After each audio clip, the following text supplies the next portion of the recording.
Welcome back to Sustainable Today, Successful Tomorrow, where we explore real world sustainable tourism stories that actually work. Last week, we already shared some highlights from my interview with Natalie, head of positive impact at Jacada Travel, a UK based luxury tour operator. Today, I'm very excited to bring you the entire interview. Natalie and I talked about how Jacada Travel is creating positive impact and how they are successfully communicating this in a way that appeals to their traveler. I feel we had a great conversation, and I hope you get as much out of it as we did. I hope you enjoy.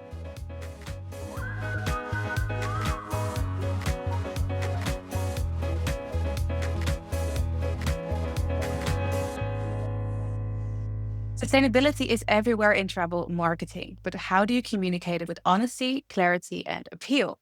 We're talking with Natalie from Jacada Travel about getting the message right and standing out for the right reasons. So thank you so much for being here, Natalie. And to kick things off, would you say Jacada travelers are interested in sustainability? Yeah, thank you so much for having me, Anne. So I guess typically, like Jakarta travelers, we work within the luxury sector. Our travelers tend to be a little bit older.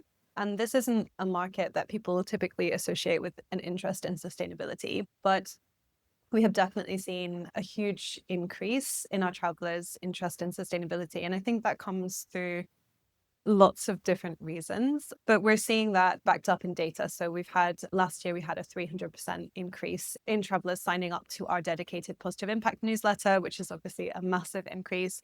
We also do a client we do a client engagement survey once a year where we ask our clients specific questions around their interest in positive impact and their understanding of it.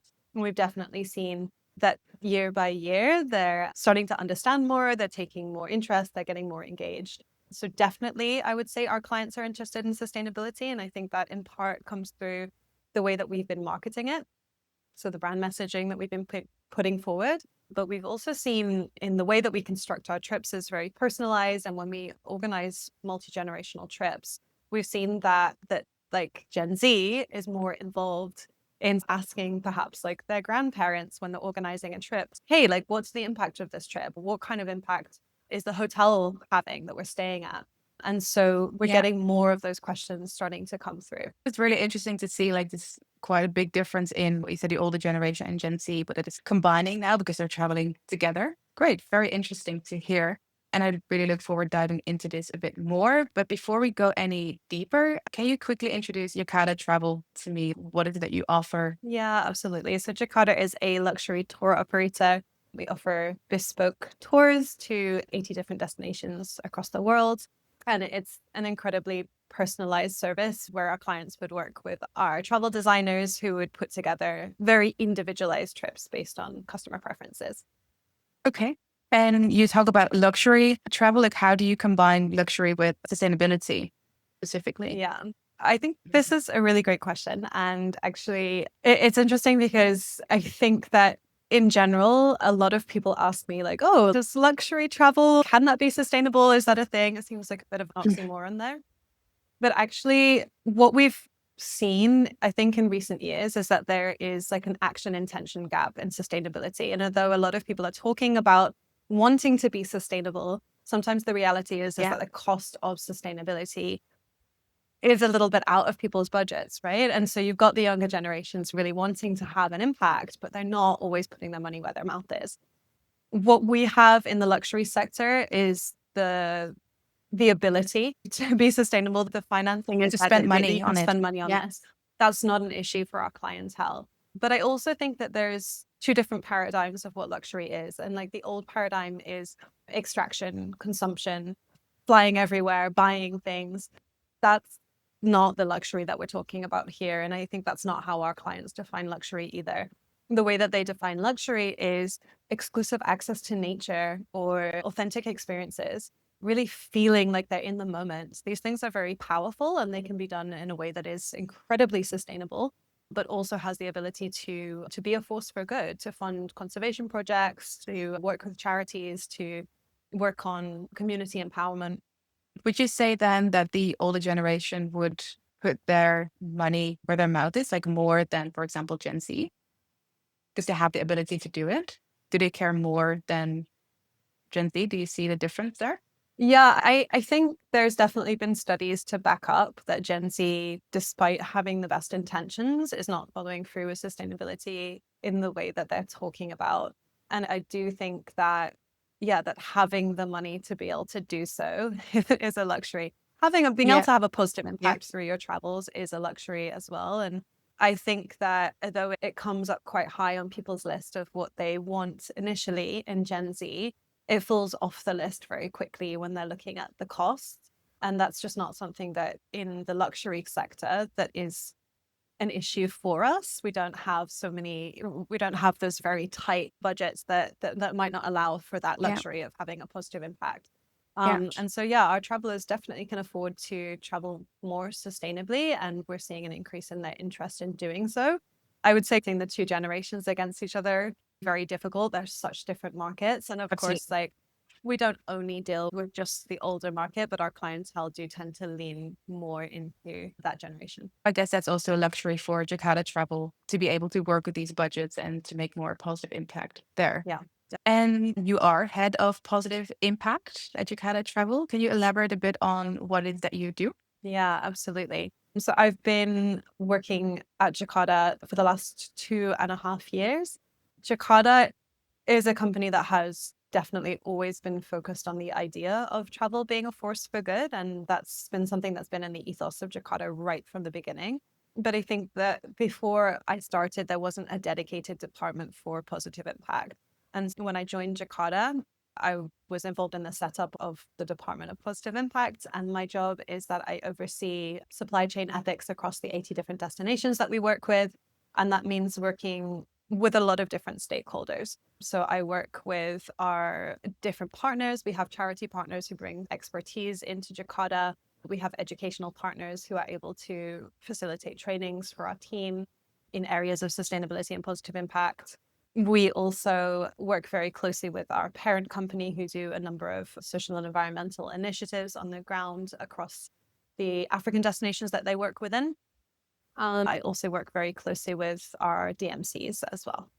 And when did you say you started working for Jacada Travel? Like, how long has this been part of their focus specifically? It's been 2.5 years, and I can definitely say that this has been a very strong focus for them before the department was created. But one of the benefits of having a dedicated department is that rather than having what was happening before in Jakarta, where people were doing it on the sides of their job, now this Yeah. department is full time dedicated to this work, which just allows us to get a lot deeper into delivering data, doing a lot more analysis of what's actually happening, and setting up long term processes that can help us to achieve our sustainability goals. Yeah. When you spend more time on something, you have more time to actually go in depth and to really get those results out than doing it on the side.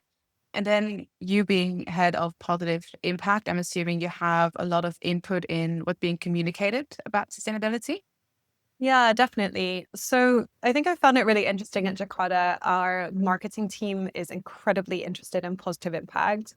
That has always sort of been a theme that they've taken interest in, but I've seen that now as we've been hiring, as we've taken on recent intake of staff, the deeper that we get into our positive impact work, the more engaged our team are in positive impact because they're literally joining often because of the work that we've done in positive impact. So I've seen like the marketing Yeah. team really grow in terms of their interest around impact. So yes, definitely work very closely with the marketing team. Yeah. And do you have a specific like process for aligning sustainability efforts with the marketing team? Because like it's your input, or at least from the positive impact team. Like how do you make sure that really aligns with what it is what you want to share? So I think the process that we follow in terms of alignment is that marketing and positive impact, we work incredibly closely. In terms of bringing out a new positive impact initiative, there's a conversation that happens, there's planning that happens for the year ahead. We're aware of each other's projects. We're already aligning from the beginning and planning out the year. There's also education and training that is happening from onboarding point, but also Okay. throughout the year on different aspects of positive impact. So, for example, our marketing team were recently redoing our LGBTQIA page, and we aligned that with a training that we had from an LGBTQ plus sensitivity training partner that came in and gave the team extra information that was useful in rebuilding that page. And Yeah. so, yeah, there's almost like there's a kind of continual conversation that's happening between marketing and positive impact. And that goes like two ways as well. I think there's like data coming to marketing from positive impact, but then there's also data coming from marketing back to positive impact. So like they're kind of helping me out with some of the data that I Yeah. need on how our clients are Yeah. How they look understanding, at it. how they Yeah. look at it, how they're understanding our messaging. And then I'm proud of some of the data that can help to drive the positive impact initiatives as well. Yeah. And Yeah. So it's really collaboration between the two teams and not really you just sharing what you want to be put out there, but really that they have a say and input in what it is that's being communicated. yeah, definitely. And I think also really taking that initiative as well. So it's not just that I'm telling them our values and then they have to Yeah. like do something within those kind of limitations. It's that sometimes I might provide them with the framework and then they go and do something that sort of exceeds what I could have imagined. And I think a really nice example of Yeah. that, our content team, so Jacada had put together at the beginning of the year our positive impact principles. And this was a collaboration actually that was done by a volunteer group of positive impact reps, which was 16 people from different departments across the company who came together and created this set of principles. And one of these principles was a set of principles around animal welfare. And when implementing those principles, the marketing team took those principles, went away, created brand guidelines, and came back with this idea that in our imagery, that we would only show animals where there was an obvious distance between the photographer and the animal itself. And so it was like this, Yeah. the principles were there, but the marketing team took it to a visual level and thought about how it would impact the client and how it could be perceived visually. And I think, yeah, for me, that was so beautiful to watch these sort of principles Yeah. that I've outlined, but taken on in a very creative way by the marketing team. Yeah, and I think that's a really powerful skill to have as a marketeer to really put content to life in a way that it appeals to the actual traveler and what you say, like the visualization. And how do you also ensure that, for example, your trip designers and your customer service are empowered to communicate the same values? Is that the same training, or do you have specific focus on what they communicate? Yeah, so it's the same training, or like 100% of our team get that training on the principles. I think it's really important whether you're in operations, whether you're in sales, whether you're in marketing, Yeah. that you need to understand why we have those principles in place. And sometimes those principles aren't immediately obvious how everybody can do them in their job role. And so one of the things that we've been working on, or that I've been working on recently, is like having those conversations with departments that might feel like, like, how do we get animal welfare into our roles? So for example, I had a conversation with our people and culture team. And if you're working on recruitment, how do you, how do you bring animal welfare Yeah. into your role, right? It's sort of speaking more broadly about, okay, we understand that like these are some of the rules that Jakarta has in terms of animal welfare. If you're involved in a farm, looking out for principles that are, or experiences that are not necessarily aligning with the principles. We created a system. So it's incredibly hard when you work across 80 destinations to ensure that that all your principles are being met, right? So of course, like we have these Yeah. animal welfare principles, but how do we make sure that every single destination is following through on those? And so what we've done is we've created this flag system, and everybody in the company has access to the flag system. And so what happens is that when a staff member perceives that something might clash with our principles, they can flag it on our system. It can be reviewed by our product manager. They might discuss it with me. And then if there's a disagreement on how to move ahead, we would then have a conversation about that with the senior leadership team and decide what's going to be right for Jakarta. And so that system Yeah. has been working really well for us. And it's actually allowed us to remove over 40 experiences Oh, from really? sales. So we've Wow. been able to like remove a lot of Yeah. things that we don't align with anymore. But it also Yeah. allows like everyone from every part of the team to get involved and to be picking up on Yeah. anything that they feel doesn't align. Yeah, no, exactly. Yeah, and I also think like working for Jacada Travel, you can't be caught riding an elephant yourself right somewhere, like if you're not really fully into what the company stands for. But that system sounds very interesting, like very transparent as well, and making sure that it's always followed up. Can you give an example of something that was flagged that you removed? Yeah, I have a really nice example that I think you'll like from a marketing perspective. So somebody flagged the use of the word Lapland, and it turns out that Lapland is actually considered a racial slur. And Yeah. so this was flagged. It went to our review process because one of the concerns was around, sorry, forgive me, I'm not a marketeer, but around the SEO, I guess, of the word, and that people might be Yeah. searching for it. So how do we Yeah. remove it, but without kind of running into problems Yeah. in Make terms of yeah. selling? You still want them to find it. Yeah, we Yeah. want it to be Exactly. commercially viable, but we want to remove this word. And so we had a discussion around that, and everyone was in agreement that we would like to start moving away from this word. And so that was a conversation that happened with the marketing team. The marketing team were very passionate that we feel that there's a really interesting story piece here as well, and that there's an education piece for the clients, and that we can slowly Yeah. start to move away from the use of the word Lapland.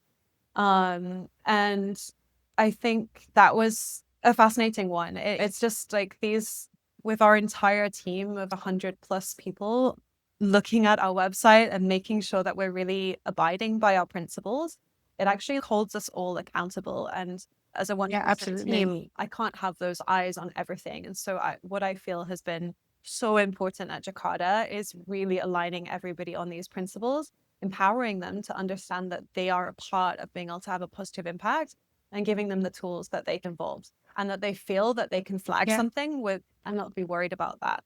And yeah, Yeah. that's been Absolutely. like very helpful in moving forward with positive impact for us. Yeah, exactly.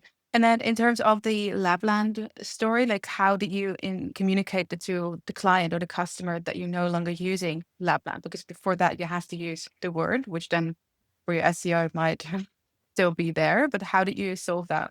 Yeah, I think still like very much a work in progress. This is something that's been flagged recently for us. And my understanding from the marketing team is that they're still working on like, how do we present this Okay. story? But one of the Jakarta's bringing out a set of positive impact experiences.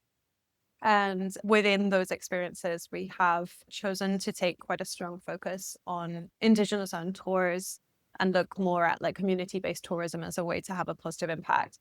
And so within that, we've been looking at traditionally underrepresented communities, particularly Indigenous communities. And like in the case of Lapland, or Sapmi, as it should be called, the Sami people, the Sami community are the stewards of that land, and representing them properly in tourism and allowing them to have their story and have their narrative included within an itinerary within that region allows naturally that story to come through. And I think that's one of the things that we've been looking at. Like, how do we ensure that these underrepresented communities are Yeah. properly represented in travel and compensated properly Yeah. as well? And not just that you're going in with your tour guide to understand them from the outside, but that they are the decision makers, they are creating experiences, they are benefiting from these tours. Yeah, absolutely. Yeah, so we also talk a lot about community-based tourism within the Good Tourism Institute, and we also call it like the win-win-win situation. So you have the win for the locals because they are really empowered in what they want to share, how they want to share it. You have the amazing win for the traveler to be able to experience such a travel experience, but then also, of course, the win for you as a travel business to be able to put this together and to facilitate these exchanges. So really good to see how you put that into practice. Thank you. Yeah, completely agree on that. Definitely a win-win-win. And also comes up in lots of different areas. Like I often feel like when I'm navigating certain issues within sustainability, for example, child safeguarding, and people often ask, oh, but if we're not visiting schools, how can we help these kids? And it's, oh, you can focus on community-based tourism, and you can like bring money to Yeah. their parents who can look after them just Mhm. fine. And Yeah. so actually like I find myself coming back to community-based tourism as the answer for a lot of issues that come up in sustainability. Yeah. Yeah. No, absolutely. So you have your positive impact principles and now your experiences, but you also have a collection. Can you tell me a little bit more about how you put that out there? Yeah, absolutely. So the positive impact collection encompasses, it was initially just properties, and now the experiences are going to be added into that collection. So it's a kind of a full thing with positive impact Yes. itineraries as well, which is very exciting. The positive impact collection was something, it was one of the first projects that I started working on with Jakarta.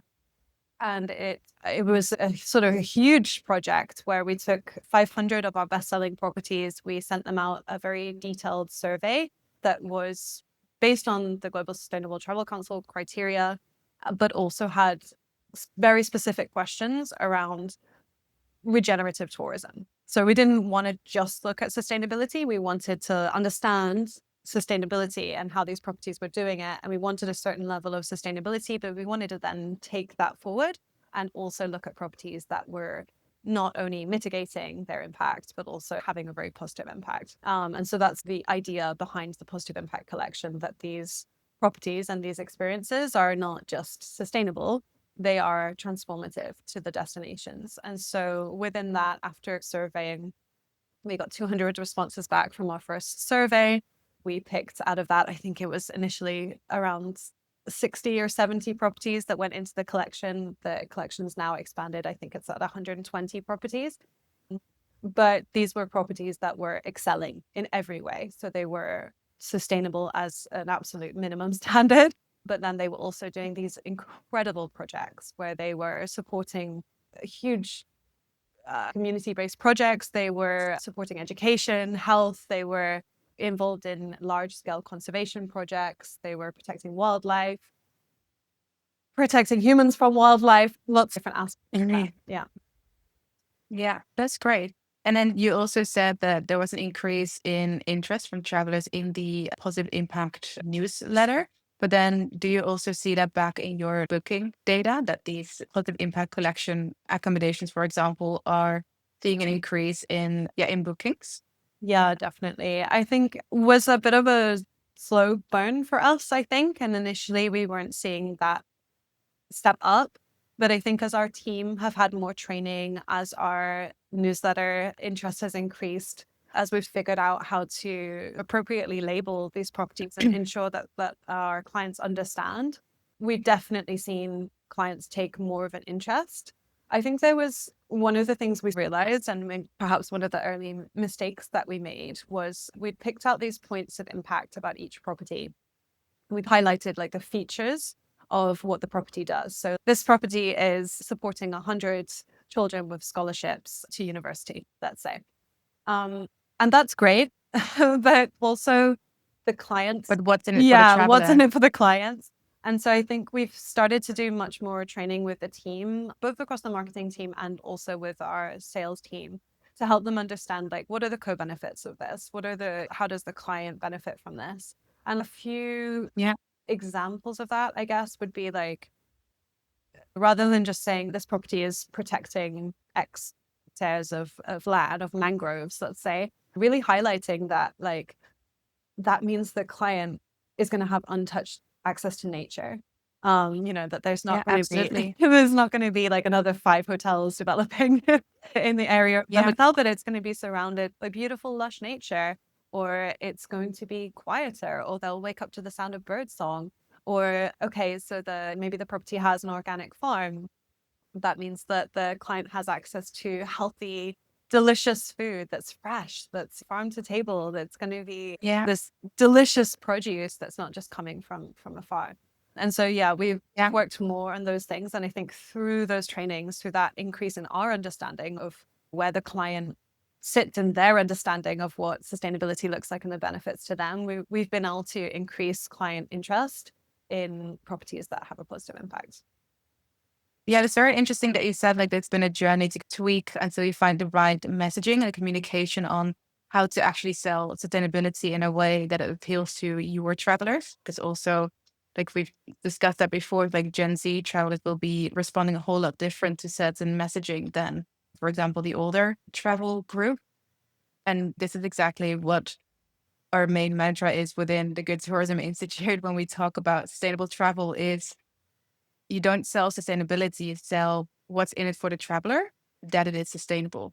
So it's always turning it around. It's very good to see that you already got that like with training and that how training is so important in tweaking this message and that made a lot of difference in and what you increase in interest now. Thanks, Anne. I did attend your session on sustainability and marketing, I think in Sweden last year at the GSCC conference. It was very helpful. Great. Well, good that worked. That's perfect. Yeah, and then also before this podcast, I also reviewed your website a little bit, and like your main motto, I think, is like enjoy authentic, responsible travel planned by experts. And I was just wondering, what does authentic travel mean to Jakarta? Yeah, absolutely. Authentic travel is like very hard to define, but I feel like we've talked a little bit about like community-based tourism and I guess these moments that can't be recreated. I think there's a beauty in travel that feels a little bit non-linear, where it's focused on the human story and there's room for each experience to be unique. Jakarta, the way that our trips work, it's very personalized. So there's no two trips that are ever the same. And in that sense, there's a real kind of customer journey that's happening where we're taking all of the customer's interests and sometimes creating new experiences for that customer.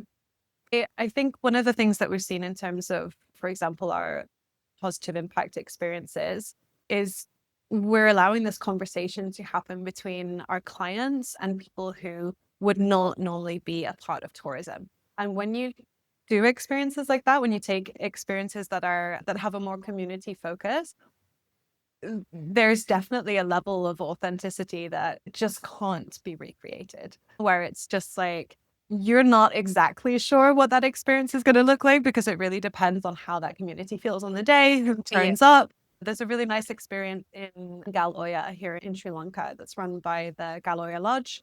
And they've worked very closely with the indigenous community in that particular area of East Sri Lanka, the Vedas. And there Okay. is the experience is roughly that two Veda chiefs will come and pick you up from the hotel and they will take you through the forest and perhaps take you back to their village if they decide that's what they want to do. I feel like If they it. feel like it.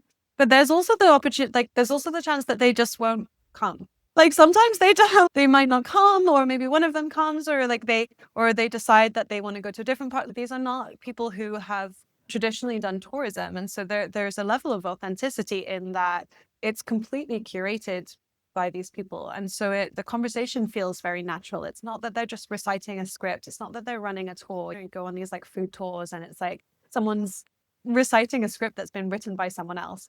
No, it's that you're having a very real conversation, that things flow in a way that feels much more authentic. And Yeah. it gets you a real understanding, a real sort of insight into a part of the culture that you wouldn't normally have a chance to access. And I think that's something very special and just can't be recreated in a kind of artificially constructed tour. Yeah, no, absolutely. Very powerful as well. But how do you, for example, you said like sometimes they might not show up. How do you keep like your customer satisfaction, or how do you manage their expectations? Because with the luxury sustainability comes a price. They are expecting a certain experience to take place. Like, how do you deal with that? Yeah. I think it's just about setting expectations. In that particular example, it's not often completely cancel. But yeah, these experiences do come with a very real human element. And so I think ensuring that the traveler is properly briefed, that this isn't a tour being run by a tour guide. This is somebody from the community who, who is on their own time scale, who exists outside of the tourism world, who's not going to be worried about being 10 minutes late, in ensuring that the traveler understands what to expect and that they're happy with that. I guess because of the way that Jakarta works, because of the time that's taken with the travelers in understanding their requirements, their needs, their personality, we usually get it right. And I think that's also what you said, like the power of actual community-based tourism, where it's on their terms and they decide how the day is going to look like. I think that's the purest word of authenticity in there. But wouldn't you agree that, for example, the word authenticity is overused in marketing right now? That's a new sustainability buzzword, that everything is now authentic. How do you still stand out by offering experiences like this that are actually authentic, if we can still use that word? Yeah, there's a lot of sort of generic use of certain buzzwords within the sustainability world.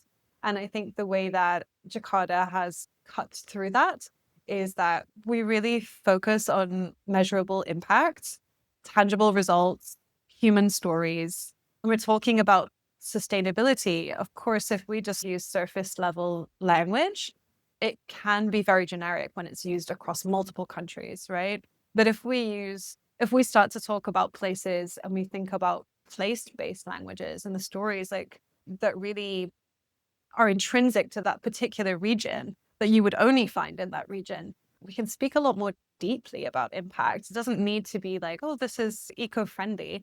We can talk about who's being benefited. We can talk about Yeah. the communities, the richness of the culture in those communities, the history of those communities, the history of the forest, the wildlife that's in it. Like these things move away from generic descriptions and go much deeper into place-based descriptions based on very tangible impact.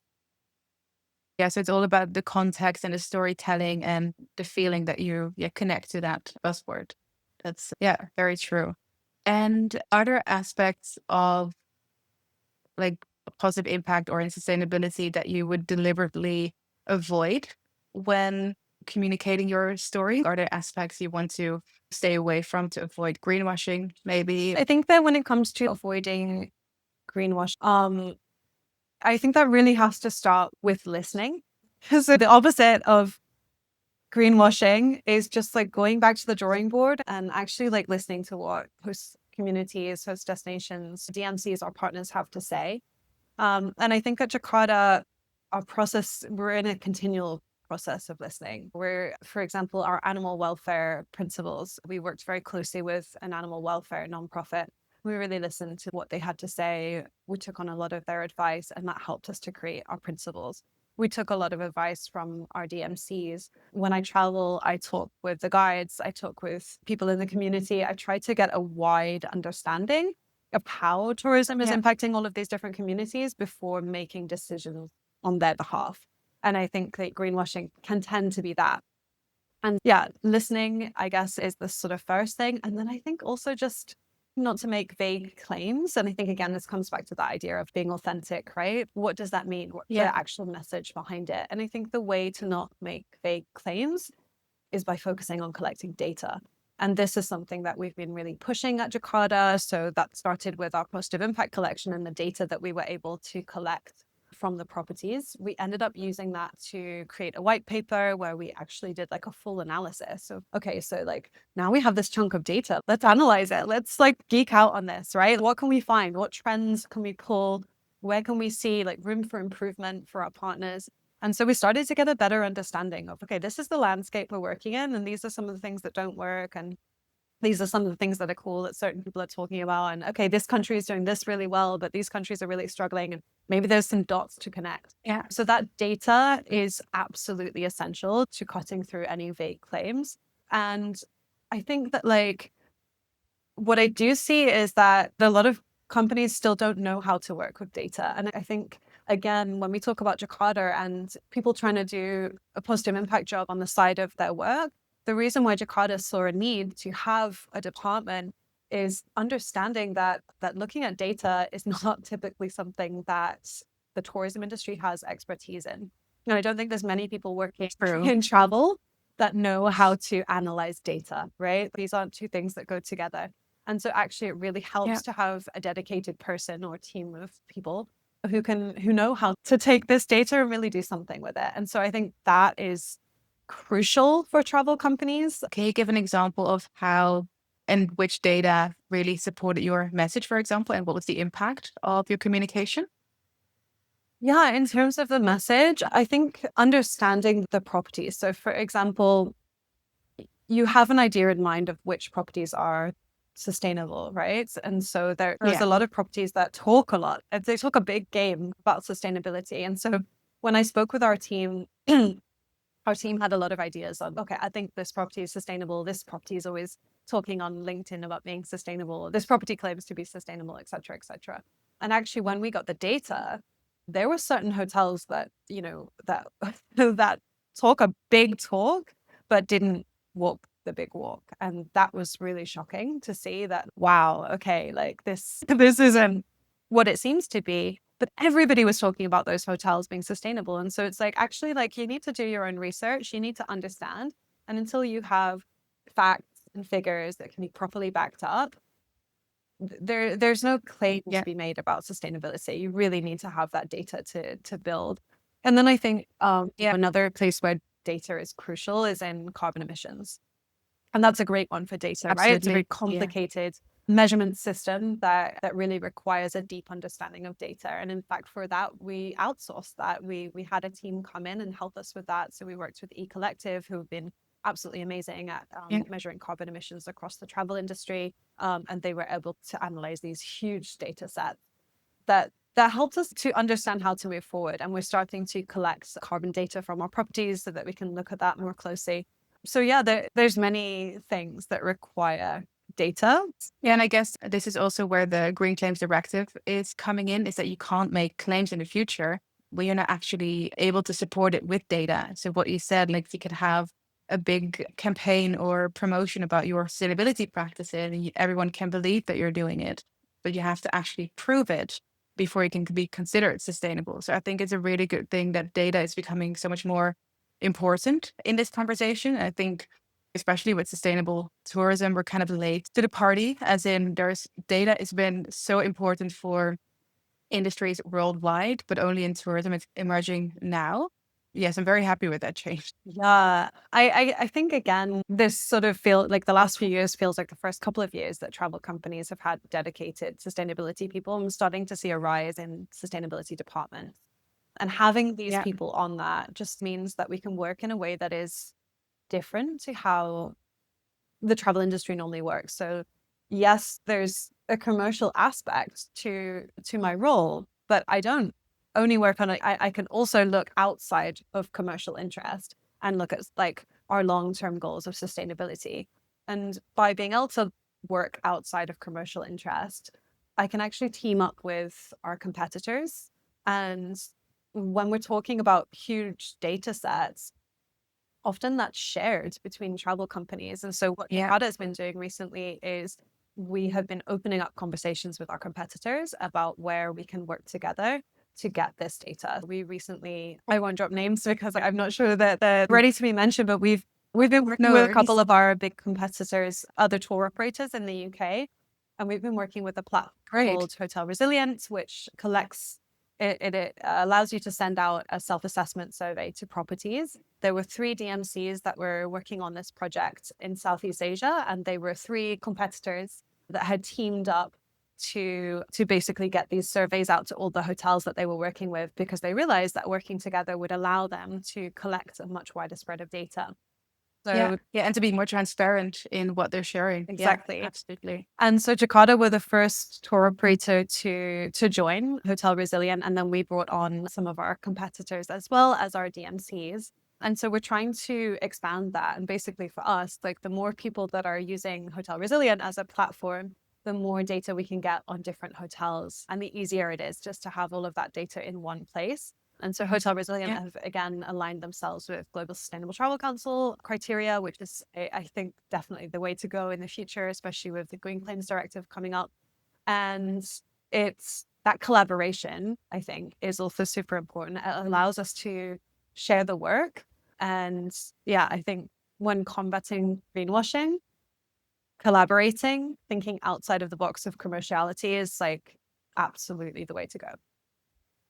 Yeah, absolutely. Yeah, and what you said like before, that the collaboration like both with your competitors but also with your partners, your collections and within your team. Like you have collaborative aspects everywhere to make sure that everyone's on the same page and that like you flag aspects that are not working. You can really learn from each other. Yeah, so it's really great to see to what extent you have implemented this collaborative aspect. Very impressive. Thank you.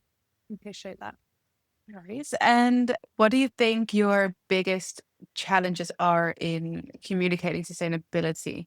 And like also combined with that, like what's your biggest challenge as head of impact, positive impact? I guess sort of communicating sustainability, one of the biggest challenges, perhaps there's a few challenges. I think the Of complexity course. of it is there's so many elements to sustainability, right? It's one word that encompasses 1,000 different kind of topics. A lot. Yeah, and to help clients understand the depth of that subject is it can be sometimes like, oh wow, like where do we focus? And sometimes we focus so much in one area and then we realize that we've completely missed this other area. So you say that like too many topics that you could dive into, like on how to communicate your positive impact. But do you also feel there are topics that travelers are really not interested in that you might feel are important? Hmm, juicy question. I think topics that travelers aren't interested in is usually because they don't know anything about it. And so really that's an exciting opportunity for our marketing team to figure out how we can make something more exciting, more relatable, bring it back to the client and make them understand like why that might be important for them. I think that one of the things, for example, that has traditionally been a struggle has been like, how do we engage clients in interest in talking about carbon emissions? It's not a super exciting topic. But I think that when we talk Yeah. about slow travel, I think that when we talk about train journeys and taking your time and taking that opportunity to see the entire journey as an experience rather than just the destination, that's really engaging to the customers. And so I think it's more Yeah. it's less about, oh, is our client disinterested in carbon, or that we could just reach a dead end there and decide never to talk to them about carbon emissions again. Mm. Or we can reframe it and think, okay, this is a great opportunity for us to engage them. And also, I think changing the story against what's in it for the traveler. So they will reduce their emissions, but they'll have fun doing it and not just because it's the right thing to do. Exactly, 100%. A few members of our team have just recently completed the carbon literacy training with eCollective, and Perfect. that also focused very much on what are the co-benefits. How do you bring forward like some of these benefits to clients and yourself to remind yourself of like why you're doing something, right? But yeah, we've Yeah. definitely seen this like big interest. We've seen a peak in our clients getting interested about train travel, and I think there's correlation between our busy lives and the desire to slow down. And I think if we're Absolutely. bombarded with noise and speed and intensity in our day-to-day lives. And so actually like lower carbon journeys by electric vehicle or by train or by walking, for example, are these great opportunities to take things a little bit slower, to be out in nature and to reconnect to your sense of self. And the fact that they're low carbon is an added bonus. Yeah, no, absolutely. And that's also like aligning your communication to what you feel your traveler needs and what they will respond to. And I think that's the key in communicating sustainability here. To wrap up, what advice would you give other travel businesses trying to talk about sustainability more meaningfully? Yeah, so I think just like being aware, coming back into this idea of listening, I think just being aware that really compelling narratives come from centering local voices. That's really important. Not making those vague claims that we discussed, like eco-friendly or whatever. It's being much more specific with the things that you're claiming and looking at the story behind that claim rather than just the claim itself, and backing that up with measurable impacts and statistics. Yeah. Um, invest in internal education. That has been huge for Jakarta. I think it's so important. I feel very confident that were you talking to anyone from Jakarta today, that they'd be able to give you a pretty good understanding of some of these topics. And it's really amazing to know that our entire team is able to go out there in the world and really back up Yeah, and live the Jakarta values. absolutely. I guess the final thing would be sharing what you've learned. So really utilizing collaboration to share that across the industry. I think there doesn't need to be gatekeeping when it comes to sustainability that really holds us back. And through Yeah. sharing, we've moved through problems much more quickly. We bring each other up as an industry and actually like working together helps us all to come up, and it supports our planet and our communities as well. So it helps us to achieve those sustainability goals that we all have. And so really there, yeah, I think there needs to just be a lot more collaboration in terms of sustainability. Yeah, yeah, no, 100% agree. And I think what you said, everyone has the same goal in terms of doing better for people, planet, profit. Yeah, so why not do it together? Absolutely.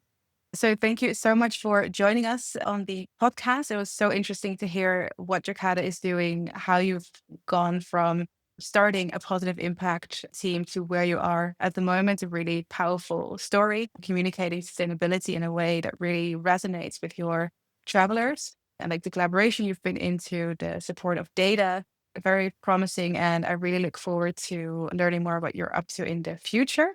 But for now, thank you so much for joining and talk to you soon.